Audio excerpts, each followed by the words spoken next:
We've cried about it. We've marched about it. It's almost like a repeat.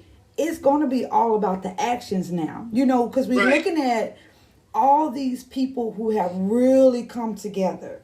They're celebrating Juneteenth. They're really, really about Black Lives Matter. They're really about, they see the torment. They see the hurt. They see that there needs to be equality and justice.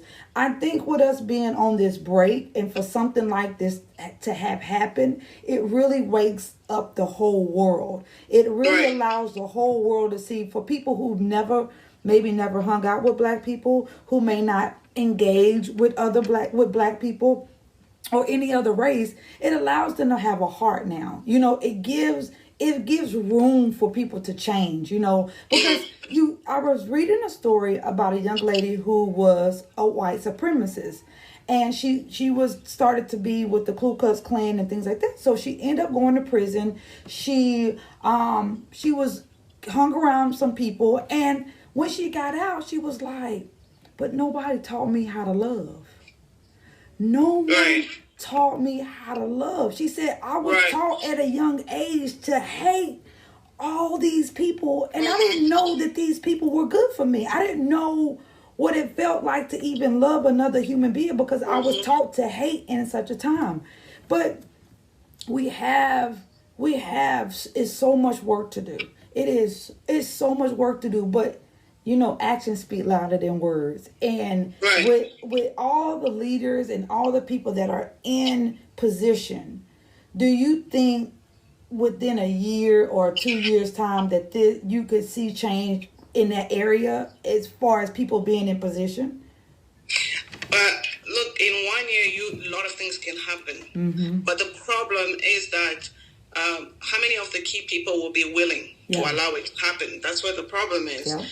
In 1 day, a lot of things can happen. We've already seen what people could do over just a very short period of time. Mm-hmm. If people really decided to do. A year is a long time. A lot of things can happen. But what's going to be a challenge, that has been a challenge from years back, is the fact that there are still people in place really rooted in this structure now, who have a lot of resources and power behind them. They're surrounded by authorities in such a way that they can decide to talk about stuff. They can decide to oppose certain decisions. They can decide to oppose, like at the hearing the other day, they were trying to look at ways forward. They can decide to oppose all of that, and then things could take 20 years rather than taking a year.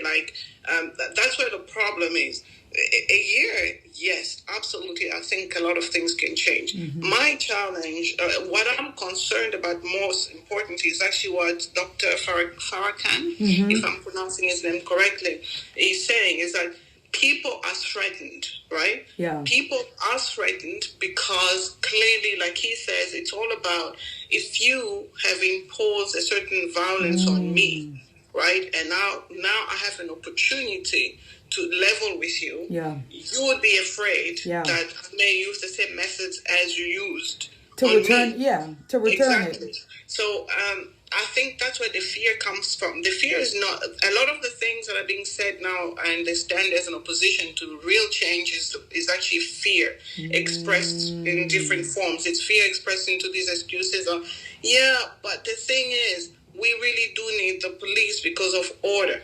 Maybe we do, but do we really, or is it because at least it can still keep us safe? Because if they start returning the same favor, you know what I mean? That's my biggest concern. My biggest concern is to find ways to show other people that people of color are not trying to get revenge. Yeah. We're not necessarily having the same mindset. Right. Our mind, you can't judge us based on what you know yourselves to be like. Yeah. You can't judge us based on your own actions. That was you. Mm-hmm. That was you. That's not necessarily us. We're not claiming to be perfect. We're not claiming to be ones that will not commit crimes or be violent. We're not saying that. Right. What we are saying is pretty simple. We are simply saying that put your fear aside. Yeah. But asking people to, first of all, acknowledge that it's fear is a problem. Yeah. Second of all, for them to acknowledge that we are not as necessarily as bad as them. Right. Is a problem. Yeah. So it looks like for us to see major change in the next year or next years, first, those are things that we need to deal with, unfortunately. Yeah. It is not our work to do. Yeah. It's not for us to do it, Yeah. but we are having to do it, right?